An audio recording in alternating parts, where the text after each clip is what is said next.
नमस्कार दोस्तों, आपका एक बार फिर से स्वागत है आपके अपने YouTube चैनल YKB न्यूज़ पर। दोस्तों, आज हम आपके लिए असम विधानसभा चुनाव 2021 का सबसे ताज़ा और सबसे बड़ा ओपिनियन पोल लेकर आए हैं। क्या इस बार के चुनाव में भाजपा वर्सेज महागठबंधन कौन किस पे पड़ेगा भारी? दोस्तों, आपको इस वीडियो में पूरे विस्तार से बताएंगे। क्या भारतीय जनता पार्टी की जीत को रोक पाएंगे विपक्षी महागठबंधन? दोस्तों, आपको वीडियो में बताएंगे। क्या इस बार के चुनाव में कांग्रेस, एआईयूडीएफ पार्टी, लेफ्ट पार्टियों का महागठबंधन भारतीय जनता पार्टी की सरकार को चुनौती दे पाएगा या फिर एक बार फिर से भारतीय जनता पार्टी के नेतृत्व वाला एनडीए सत्ता में वापसी कर पाएगा? क्या कुछ ताज़ा आंकड़े निकल कर आ रहे हैं, आपको पूरे विस्तार से बताएंगे, तो वीडियो को लास्ट तक जरूर देखना। अगर दोस्तों आप भी देश में निष्पक्ष पत्रकारिता का समर्थन करते हैं तो वीडियो को लाइक करके चैनल को सब्सक्राइब जरूर कर दे, जिससे देश में निष्पक्ष पत्रकारिता करने वाले पत्रकारों का मनोबल बढ़े तथा वे ज़्यादा से ज़्यादा निष्पक्ष पत्रकारिता कर सके। दोस्तों, अब बात करते हैं असम विधानसभा चुनाव की। दोस्तों, असम में कुल 126 विधानसभा की सीटें हैं। किसी भी पार्टी को बहुमत के लिए 64 सीटों की आवश्यकता होती है। दोस्तों, हम विधानसभा क्षेत्रों के अनुसार आपको बताएंगे किस क्षेत्र में किस पार्टी को बढ़त मिलती हुई दिखाई देती है। दोस्तों, सबसे पहले बात करते हैं तेजपुर की। तेजपुर में विधानसभा की कुल 5 सीटें हैं, जिसमें से 2 पर भारतीय जनता पार्टी, 1 पर कांग्रेस, 2 सीटों पर एआईयूडीएफ पार्टी बढ़त बनाती हुई दिखाई दे रही है। वहीं पर तिनसुकिया की 3 विधानसभा क्षेत्रों की बात करें तो तिनसुकिया के अंदर 2 पर भाजपा, 1 पर एआईयूडीएफ पार्टी बढ़त बना रही है। तीताबार की 2 विधानसभा क्षेत्रों की बात करें तो 1 पर भारतीय जनता पार्टी तथा 1 सीट पर एआईयूडीएफ पार्टी बढ़त बनाती हुई दिखाई दे रही है। उदलगुड़ी की बात करें तो उदलगुड़ी की 2 विधानसभा क्षेत्रों में से 1 पर भारतीय जनता पार्टी तथा 1 पर कांग्रेस पार्टी बढ़त बना रही है।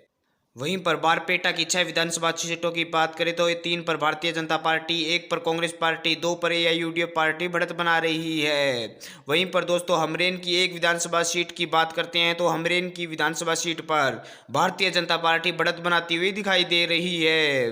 होजाई की 3 विधानसभा सीटों की बात करें तो 2 पर भारतीय जनता पार्टी, 1 सीट पर एआईयूडीएफ पार्टी बढ़त बना रही है। वहीं पर दोस्तों जोनाई की बात करते हैं तो जोनाई की 1 विधानसभा सीट पर एआईयूडीएफ पार्टी बढ़त बनाती हुई दिखाई दे रही है। वहीं पर दोस्तों जोरहाट की 3 विधानसभा सीटों की बात करते हैं तो जोरहाट में 2 पर भारतीय जनता पार्टी बढ़त बना रही है तथा 1 पर कांग्रेस पार्टी बढ़त बना रही है।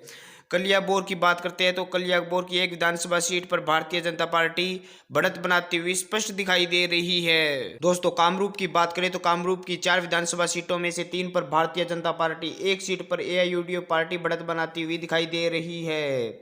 वहीं पर कामरूप धातु की बात करें तो कामरूप धातु की 4 विधानसभा सीटों में से 2 पर भारतीय जनता पार्टी, 1 पर कांग्रेस तथा 1 पर एआईयूडीएफ पार्टी बढ़त बना रही है। माजुली की 1 सीट की बात करें तो माजुली की 1 विधानसभा सीट पर भारतीय जनता पार्टी बढ़त बनाती हुई दिखाई दे रही है। वहीं पर दोस्तों मंगलदोई की बात करते हैं तो मंगलदोई की 4 विधानसभा सीटों में से 2 पर भारतीय जनता पार्टी, 1 पर कांग्रेस तथा 1 पर एआईयूडीएफ पार्टी बढ़त बना रही है। दोस्तों, अब तक हमने असम की 40 विधानसभा क्षेत्रों के बारे में बात की, जिसमें से भारतीय जनता पार्टी 23 सीट पर, कांग्रेस 6, एआईयूडीएफ पार्टी 11 सीट पर बढ़त बना रही है। मांगेरेटा की 1 विधानसभा सीट की बात करते हैं तो मांगेरेटा की इस सीट पर भारतीय जनता पार्टी बढ़त बनाती हुई दिखाई दे रही है। वहीं पर मारीगांव की 3 विधानसभा सीटों की बात करें तो 2 पर भारतीय जनता पार्टी, 1 पर एआईयूडीएफ पार्टी बढ़त बना रही है। वहीं पर दोस्तों नवगांव की बात करें तो यहाँ पर 7 विधानसभा सीटें हैं, जिसमें से 4 पर भारतीय जनता पार्टी, 1 पर कांग्रेस पार्टी, 1 पर एआईयूडीएफ तथा 1 पर अन्य कब्जा करती हुई दिखाई दे रही है। नलबाड़ी की बात करें तो नलबाड़ी की 3 विधानसभा सीटें हैं, जिसमें से भारतीय जनता पार्टी के खाते में 2, 1 सीट एआईयूडीएफ के खाते में जाती हुई दिखाई दे रही है। नाजीरा की 1 विधानसभा सीट की बात करें तो यह सीट भारतीय जनता पार्टी के खाते में जाती हुई दिखाई दे रही है। वहीं पर दोस्तों करीमगंज की 5 विधानसभा सीटों की बात करते हैं तो 3 भारतीय जनता पार्टी, 1 कांग्रेस तथा 1 सीट एआईयूडीएफ के खाते में जा रही है। दोस्तों, अब तक हमने असम की 60 विधानसभा सीटों के बारे में बात की, जिसमें से भारतीय जनता पार्टी 36, कांग्रेस 8 तथा एआईयूडीएफ पार्टी 15, अन्य के खाते में 1 सीट जा रही है। कोकराझार की बात करें तो यहाँ पर 1 विधानसभा क्षेत्र है, यह सीट भारतीय जनता पार्टी के खाते में जाती हुई दिखाई दे रही है। वहीं पर दोस्तों उत्तर सलमा की बात करें तो यहाँ पर कुल 2 सीटें हैं, 1 भारतीय जनता पार्टी तथा 1 एआईयूडीएफ पार्टी के खाते में जा रही है। वहीं पर रंगिया की बात करते हैं तो रंगिया में कुल 2 सीटें हैं, जिसमें से 1 seat Bharatiya Janata party, 1 seat AIUDF party के खाते में जा रही है। वहीं पर सादिया की बात करें तो सादिया में कुल एक विधानसभा क्षेत्र आता है। यह सीट भारतीय जनता पार्टी के खाते में जाती हुई दिखाई दे रही है। वहीं पर दोस्तों शिवसागर की बात करें तो शिवसागर में 3 विधानसभा क्षेत्र आते हैं, जिसमें से भारतीय जनता पार्टी के खाते में तीनों सीटें जाती हुई दिखाई दे रही है। दक्षिण सलमरा की बात करें तो यहाँ पर कुल 2 विधानसभा क्षेत्र आते हैं, जिसमें से एक सीट भारतीय जनता पार्टी, एक सीट एआईयूडीएफ पार्टी के खाते में जा रही है। गोरखपुर की एक विधानसभा सीट की बात करें तो यह एक सीट कांग्रेस पार्टी के खाते में जाती हुई दिखाई दे रही है। वहीं पर दोस्तों गोलाघाट की बात करते हैं तो गोलाघाट में कुल 2 विधानसभा क्षेत्र आते हैं, जिसमें से एक भाजपा तथा एक एआईयूडीएफ पार्टी के खाते में जा रहा है। वहीं पर गोसाईगांव की बात करें तो गोसाईगांव के 2 विधानसभा क्षेत्र हैं, जिसमें से एक सीट भारतीय जनता पार्टी, एक सीट कांग्रेस पार्टी के खाते में जा रही है। वहीं पर दोस्तों हैलाकंडी की 3 विधानसभा सीटों की बात करें तो एक सीट भारतीय जनता पार्टी, एक सीट कांग्रेस तथा एक सीट एआईयूडीएफ पार्टी के खाते में जाती हुई दिखाई दे रही है। बालीजान की 2 विधानसभा सीटों की बात करें तो यह दोनों सीटें ही भारतीय जनता पार्टी के खाते में जाती हुई दिखाई दे रही है। वहीं पर दोस्तों बक्सा की 3 विधानसभा सीटों की बात करें तो 2 सीट भारतीय जनता पार्टी, एक सीट एआईयूडीएफ पार्टी के खाते में जाती हुई दिखाई दे रही है। वहीं पर बिजनी की एक विधानसभा सीट की बात करते हैं तो बिजनी की यह सीट भारतीय जनता पार्टी के खाते में आसानी से जाती हुई दिखाई दे रही है।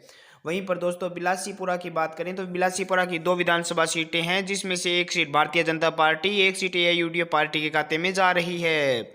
विश्वनाथ चौराई की बात करें तो यहाँ पर कुल 2 विधानसभा क्षेत्र हैं, दोनों ही सीटें भारतीय जनता पार्टी के खाते में जाती हुई दिखाई दे रही है। बोकाजन की एक विधानसभा सीट की बात करते हैं तो यह एक सीट कांग्रेस पार्टी के खाते में जाती हुई दिखाई दे रही है। दोस्तों अब तक हमने असम की 90 विधानसभा सीटों की बात की है, जिसमें से भारतीय जनता पार्टी सबसे बड़ी पार्टी 55 सीटों के साथ आ रही है। वहीं पर कांग्रेस पार्टी के खाते में 12, एआईयूडीएफ पार्टी के खाते में 22 तथा अन्य के खाते में 1 सीट जा रही है। दोस्तों बोकाघाट की एक विधानसभा सीट की बात करें तो यह एक सीट भारतीय जनता पार्टी के खाते में जा रही है।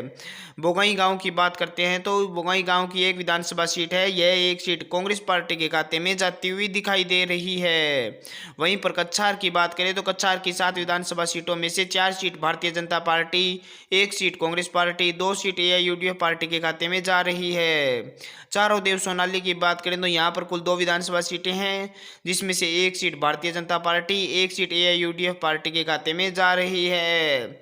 वहीं पर दोस्तों लखीमपुर की बात करते हैं, लखीमपुर की 3 विधानसभा सीटों में से 2 सीट भारतीय जनता पार्टी, एक सीट कांग्रेस पार्टी के खाते में जा रही है। चिरांग की एक विधानसभा सीट की बात करें तो यह सीट एआईयूडीएफ पार्टी के खाते में जाती हुई दिखाई दे रही है। वहीं पर दोस्तों धातुखाना की बात करते हैं तो धातुखाना की एक विधानसभा सीट भारतीय जनता पार्टी के खाते में जाती हुई दिखाई दे रही है। वहीं पर धनसिरी की एक विधानसभा सीट की बात करते हैं तो यह एक सीट कांग्रेस पार्टी के खाते में जाती हुई दिखाई दे रही है। वहीं पर दोस्तों धेमाजी की एक विधानसभा सीट की बात करें तो यह एक सीट भारतीय जनता पार्टी के खाते में जाती हुई दिखाई दे रही है। वहीं पर अगली सीट की बात करें तो डिब्रूगढ़ की 7 विधानसभा सीटों में से 5 सीट भारतीय जनता पार्टी, एक सीट कांग्रेस तथा एक सीट एआईयूडीएफ पार्टी के खाते में जा रही है। दिमा साहू की बात करें तो दिमा साहू की एक विधानसभा क्षेत्र है, यह एक सीट भारतीय जनता पार्टी के खाते में जा रही है। वहीं पर दोस्तों गोलपाड़ा की बात करें तो गोलपाड़ा की 4 विधानसभा क्षेत्र हैं, जिसमें से 2 seat Bharatiya Janata party, 2 seat AIUDF party के खाते में जा रही है। दोस्तों असम के अंदर हमारे ओपिनियन पोल के अनुसार भारतीय जनता पार्टी सबसे बड़ी पार्टी तथा बहुमत के साथ अपनी सरकार बनाती हुई दिखाई दे रही है। भारतीय जनता पार्टी के खाते में 76 सीट, कांग्रेस पार्टी के खाते में 20 सीट, एआईयूडीएफ पार्टी के खाते में 29 सीट, एक सीट अन्य के खाते में जा रही है। दोस्तों आप भी हमें कमेंट कर अपनी राय जरूर दें कि अब की बार असम में किस पार्टी की सरकार बनने जा रही है।